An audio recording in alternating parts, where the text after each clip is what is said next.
So I heated up the case, and we got the bearing in. Now we'll just go ahead and pull the shaft on.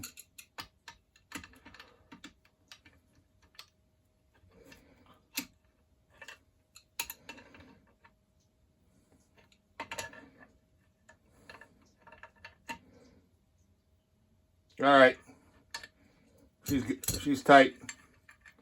Kind of went in there with the bearing, but wanted to get that last little bit.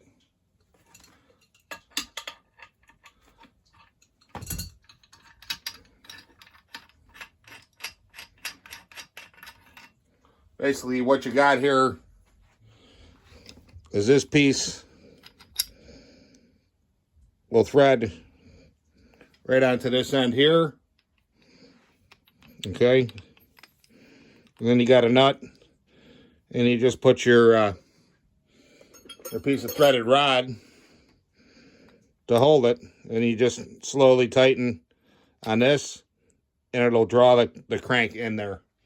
I can't go any further with this because to do this side, you got to have the oil pump